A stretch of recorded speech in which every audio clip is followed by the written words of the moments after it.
요즘 우리나라를 보면 프로야구의 인기가 참 높다는 것을 알 수 있습니다. 저도 한때는 야구를 참 좋아했었는데 한때는 좋아했습니다. 그때 우리 삼성 라이온즈에는 참 좋은 선수들이 많이 있었습니다. 특히 박한이라는 선수가 있었는데 그 선수는 성실의 아이콘이었습니다. 매년 3할 타율은 기대할 수 있고 또 필요할 때마다 해결사 역할도 해주는 그런 좋은 선수였습니다. 그런데 이 선수가 마지막 은퇴를 참 불명예스럽게 했습니다. 2019년 음주운전에 단속된 것입니다. 음주운전은 우리가 정말 용납할 수 없는 잘못된 행위이지만 저는 그때 그 기사를 보고 참 안타까워했었습니다. 왜냐하면 이 선수는 당시 저녁에 술을 마시고 저녁에 운전을 한 것이 아니라 저녁에 술을 마시고 잠을 자고 그 다음날 아침 9시에 운전을 하다가 단속되었기 때문입니다. 그때 상황을 보면 자기 아이들 등교를 해주려고 하다가 운전을 했다고 하더라고요. 그러니까 이 선수는 지난밤 음주의 영향이 그날 아침까지 이어질 줄 몰랐던 것 같습니다. 어느 부모가 자기 아이들 등교해 주는데 음주 상태로 운전을 하겠습니까? 하지만 이 선수는 변명의 여지가 없다고 하면서 즉시 은퇴를 했습니다.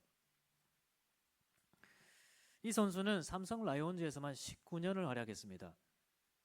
그리고 이제 곧 은퇴를 앞두고 있었고 은퇴를 하면 이 선수의 번호는 영구 결번이 될 번호였습니다.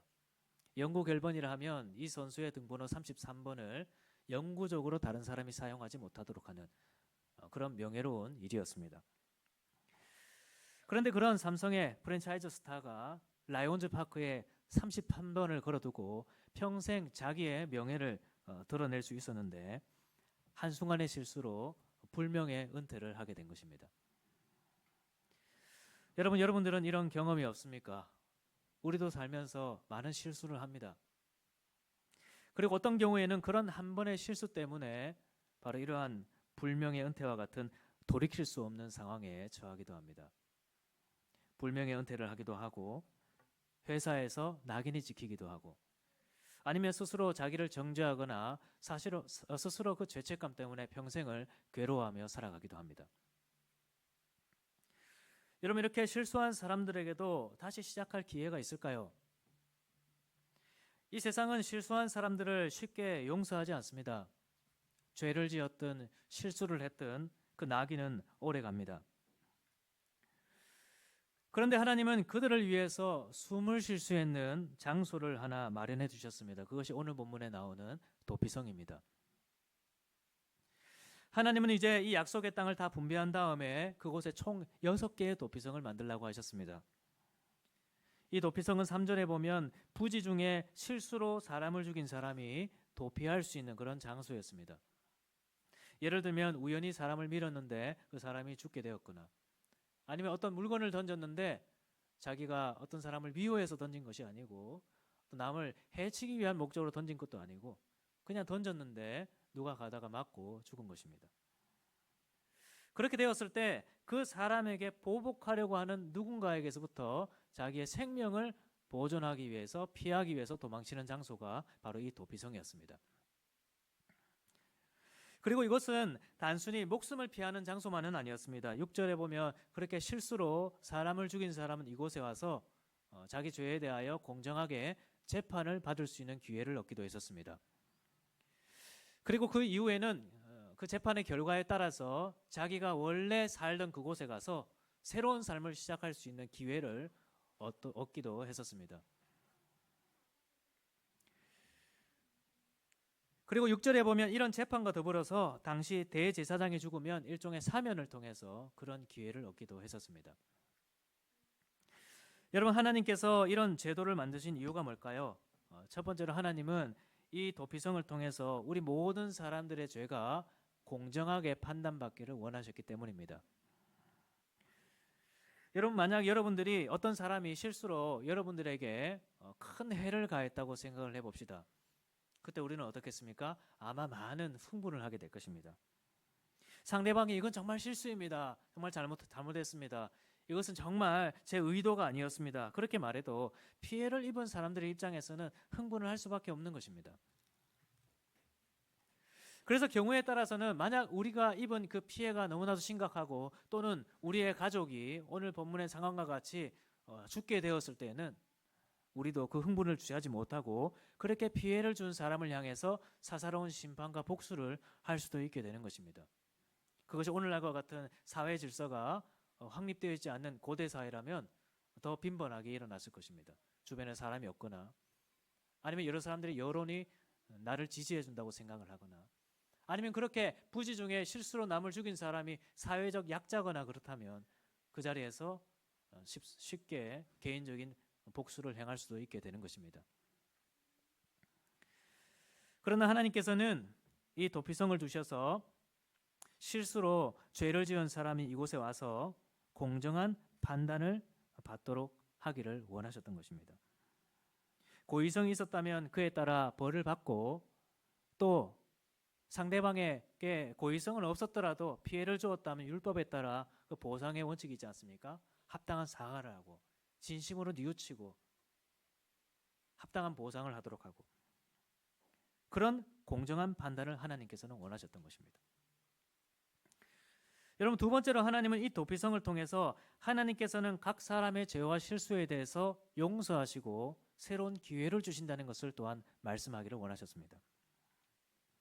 여러분, 만약 어떤 사람이 실수로 사람을 죽였다고 해봅시다. 그래서 이 도피성에 와서 이 사람이 행한 것이 정말 실수였다는 것이 입증이 되었고 또 그렇다 하더라도 남에게 피해를 줬기 때문에 그에 따라 합당한 사과와 보상까지 했다고 생각을 해봅시다. 그렇다면 그것으로 끝나는 것입니까? 그렇지 않죠. 어떠한 것으로 그 피해를 다 보상할 수 있겠습니까? 어떠한 금전적인 보상과 어떠한 마음으로도 이 피해를 다 보상할 수는 없는 것입니다.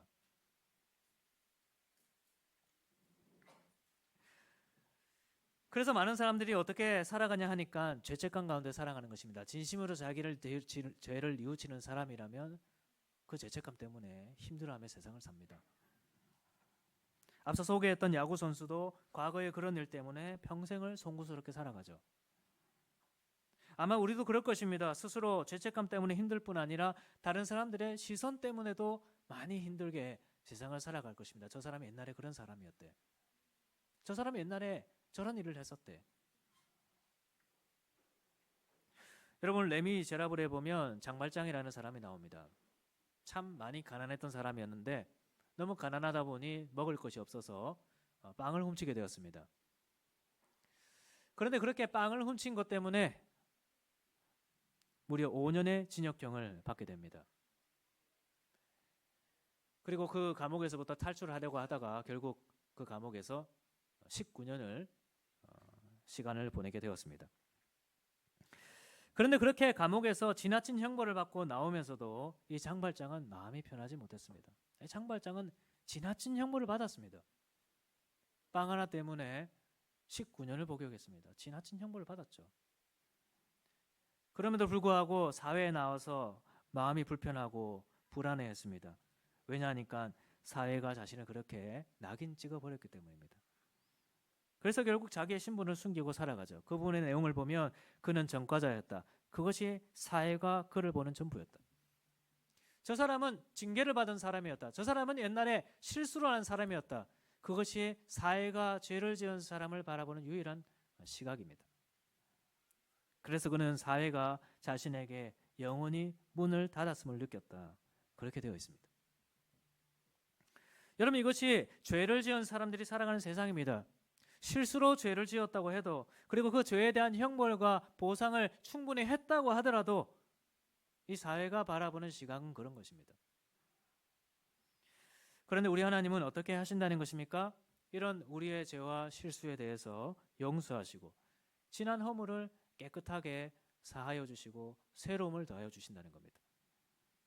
그래서 이 도피성을 만들어서 그런 하나님의 마음을 나타낸 것입니다. 누구든지 이 하나님의 말씀을 따라서 이 도피성에 오면 죄의 용서함을 받고 새롭게 함을 받을 수 있다는 그 말씀을 믿고 누구든지 이 도피성에 오는 사람들은 이제 새롭게 된 사람들로 여겨주라는 것입니다. 자기가 지은 죄에 대해서 진심으로 누이치고 그래서 율법에 따라 합당한 보상과 사과를 한 사람들에게는 너희들도 그렇게 용서를 해주라는 것입니다. 하나님이 그들을 용서하셨기 때문에, 새롭게 해주셨기 때문에 너희들도 그를 새롭게 여긴 자들로 여겨주라는 것입니다. 그런 사회가 되라는 거예요. 그래서 이 사람을 원래 자기가 살던 곳으로 돌려보냅니다. 자기를 다 아는 사람들, 자기의 지난 과거를 다 아는 사람들이 있는 그곳으로 다시 돌려보냅니다. 사회가 그렇게 받아주라는 겁니다. 여러분들에게 이런 경험이 있지는 않습니까? 한 번의 실수 때문에, 그 한 번의 실수 때문에 평생을 낙인 찍히며 살아가고, 회사에서 징계받은 사람이라는 이런 따가운 시선을 받아가면서 또 스스로는 그런 죄책감 가운데 힘들게 살아가지는 않습니까?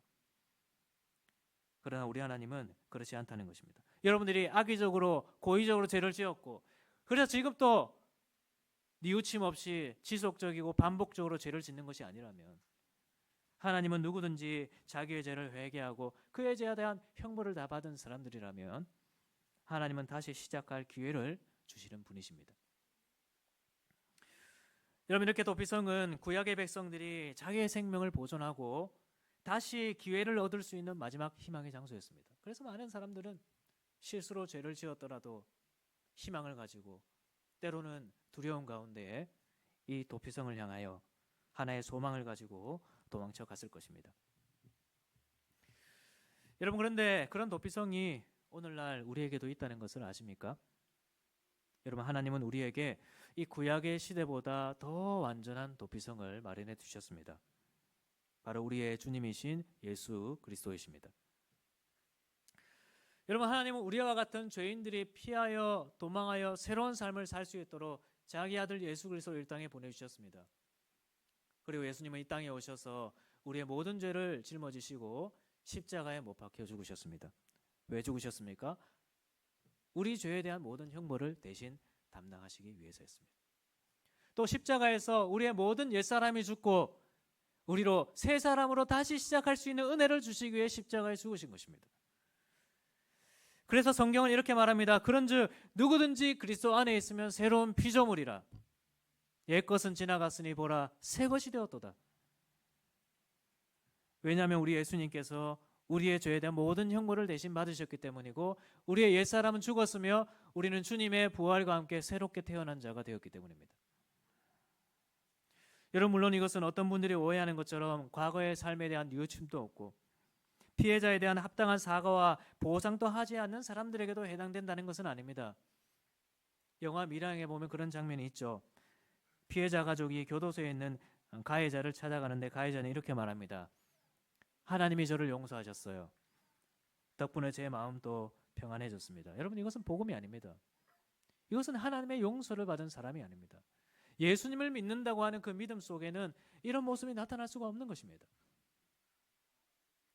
그러나 하나님은 진심으로 회개하는 사람들, 진심으로 자기의 죄를 뉘우치고 예수님을 진심으로 믿는 사람들에게는 누구든지 그리스도 예수 안에서 새로운 피조물이 되게 하시고 다시 살아갈 기회를 허락하시는 분이십니다. 그래서 성경은 이 예수님이 우리의 피난처라고 말씀하는 것입니다. 예수님이 우리의 도피성입니다. 그래서 세상에서 실수한 사람들, 죄를 지은 사람들, 그래서 세상에서 죄인으로 실수한 사람으로 낙인 찍힌 사람들이라면 누구든지 예수님께로 도망쳐 오라는 것입니다.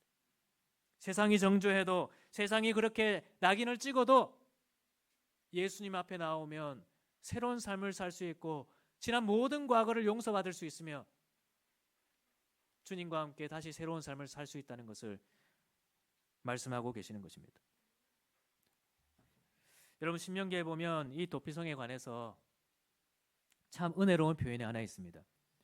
신명기 19장 3절에 보면 네 하나님 여호와께서 네게 기업으로 주시는 땅 전체를 세 구역으로 나누어 길을 닫고 모든 살인자를 그 성읍으로 도피하게 하라. 여기에서 모든 살인자라는 표현은 부지 중에 실수로 사람을 죽인 사람을 말합니다. 그런데 이렇게 도피성을 만들라고 하시면서 중간에 보면 이곳을 세 구역으로 나누어 길을 닫고라고 되어 있습니다. 이 도피성을 나눌 때 중부와 북부와 남부 균형을 나누어서 배치하라는 것입니다. 그래서 실제로 이 도피성이 배치된 지도를 보면 요단강을 기준으로 좌우로 정확하게 중부, 북부, 남부 균형 있게 세 부분으로 나누어서 이 도피성이 배치되어 있습니다. 그리고 그렇게 세 구역으로 나눈 뒤에 무엇을 하라고 하죠? 길을 닦고. 길을 닦고라는 말은 길을 잘 준비하라는 말입니다. 이 도피성으로 가는 길에 산지가 있다면 산지를 깎아내고 누구든지 그곳으로 도망쳐 갈 수 있도록 길을 정확하게 만들어 두라는 것입니다. 그래서 유대인들의 미시나라는 이 문헌에 보면 당시 이 도피성으로 가는 길에 이정표를 만들어 두었다고 되어 있습니다. 그래서 이스라엘 땅 어디에라도 이런 일이 발생했을 때 누구든지 어떤 사람들일지라도 이 도피성으로 피할 수 있도록 그런 도피성을 만들라는 것입니다. 사랑하는 여러분, 우리가 예수님께로 나오는 것도 동일합니다. 하나님은 여러분들이 예수님께로 나오는 길을 어렵게 만들지 않으셨습니다. 돈이 많아서 나귀를 탈 수 있는 사람들이라면 도피성으로 올 수 있고, 그렇지 못한 사람은 오지 못하도록 도피성을 만들지 않으셨습니다. 또는 오는 길을 어렵게 만들고 너무나 복잡하게 만들어서 이 길을 나오는 것을 방해하도록 그렇게 만들지도 않으셨습니다. 누구든지 도망쳐 오도록 하신 것입니다. 누구든지 이 하나님의 말씀을 믿고 저곳에 가면 새로운 삶을 시작할 수 있다는 것을 믿는 사람이라면 누구든지 올 수 있도록 하나님께서 길을 만들어 두신 것입니다. 여러분, 그래서 오늘 우리가 해야 할 일은 단 하나입니다. 예수님께로 나아가는 것입니다. 여러분들이 세상에서 실수하고 그래서 정죄받고 평생을 부끄러운 가운데 살면서 평생 누가 이것을 알면 어쩌나 그렇게 노심초사하며 사는 그런 분들이 계시다면 오늘 우리가 해야 할 일은 단 하나입니다. 예수님께로 도망쳐 예수님 안에 숨는 것입니다. 여러분, 예수님은 여러분들을 비난하지 않습니다. 여러분들을 정죄하지도 않습니다. 오히려 예수님은 십자가의 은혜를 통해서 여러분의 지난 모든 허물을 사하시고 성령의 은혜를 통해서 여러분의 죄가 얼마나 큰 것인지를 깨닫게 하시고 뉘우치게 하시고 사과하게 하시고 보상하게 하시고 하나님 앞에 엎드리게 하시고, 그래서 옛사람은 잊어버리고 이제 새 사람으로 다시 시작하도록 하시는 분이 우리 예수님이십니다. 여러분, 그렇게 예수님께로 달려가시겠습니까? 가셔야 됩니다. 가야 살 수 있습니다. 가야 우리에게 소망이 있는 것입니다. 여러분, 말씀을 정리하겠습니다. 우리는 세상에서 수많은 죄를 짓고 살아갑니다. 그리고 그러한 죄는 단 한 번의 실수만으로도 우리에게 정말 돌이킬 수 없는 결과를 가져다 주기도 합니다. 여러분, 그럴 때 우리는 어디로 도망칠 수 있을까요? 사람들은 나를 용서하지 않고 나 자신 또 이 죄책감 때문에 너무나 괴롭고 힘들 때 우리는 어디로 피해야 하겠습니까? 여러분, 모든 사람들은 세상 모든 사람을 피하고 싶어 합니다. 모든 사람들이 죄를 짓기 때문입니다. 그런데 잘못된 곳으로 피할 때가 참 많습니다. 어떤 사람들은 그냥 회피해 버리기도 합니다. 나는 죄가 없다. 나는 어쩔 수 없이 이런 일을 했을 뿐이다. 회피하면서 합니다. 어떤 사람들은 이 문제를 그냥 덮어두고 있기만 합니다. 지난주 말씀처럼 열지 못하고 그냥 덮어두고 사는 것입니다. 그냥 잊어버리려고 애쓰는 것입니다. 어떤 분들은 중독에 휩싸여 삽니다. 술에 중독되기도 하고 도박에 중독되기도 하고 게임에 중독되어 살기도 합니다. 또 어떤 사람들은 극단적인 선택을 하기도 하죠. 우리가 그런 뉴스를 많이 보지 않습니까? 영화 쇼생크 탈출이라는 영화에도 보면 그 사설을 했던 한 노인이 나옵니다. 50년을 감옥에서 복역을 했죠. 마지막 가석방 심사가 다가오니까 감옥을 나가기 싫어서 갑자기 칼을 두고 난동을 부립니다. 나갈 자신이 없는 것입니다. 그리고 결국 이 할아버지는 나가서 자살을 하게 되었습니다. 왜냐하면 이 세상에는 우리의 피난처가 없기 때문입니다. 우리도 어쩌면 그렇게 도망자로 살아가는지도 모르겠습니다. 죄책감 속에서 수치심 속에서 정죄 속에서 우리는 도망자로 삽니다. 그러나 우리는 도망치지 못합니다. 도망치신 분 있으십니까? 지난 과거에서부터 완전히 도망하신 분 계십니까? 왜냐하면 이 세상에는 우리의 피난처가 없기 때문입니다. 그러나 우리 하나님은 우리를 위해서 영원한 피난처 도피성을 예비해 주셨습니다. 예수님이 우리의 피난처입니다. 예수님이 죄로 말미암아 정죄받은 자들의 도피성입니다. 예수님이 여러분들의 과거를 새롭게 하실 수 있고 여러분들이 용서받은 자로 새롭게 시작할 수 있는 기회를 더하여 주시는 분이십니다. 오늘 우리가 이 예수님께로 나아갑시다. 예수님을 믿읍시다. 세상이 아닌 예수님께로 도망치십시오. 그래서 여러분들의 지난 과거를 다 덮어주시고 미래를 다시 새롭게 해주시는 그 은혜를 누리며 살아가게 되시길 바랍니다. 여러분들이 지은 죄에 대하여 합당한 사과를 할 수 있는 담대함을 또한 주실 것입니다. 이 은혜가 이번 한 주간을 살아가는 우리 모두에게 있기를 주님의 이름으로 축복합니다. 그래서 우리가 이제 용서받은 자들로서, 새롭게 태어난 자들로서, 새로운 기회를 얻어 살아가는 자들로서 이 세상 속에서 담대하게 살아가는 우리 성도들이 되시기를 주님의 이름으로 축복합니다.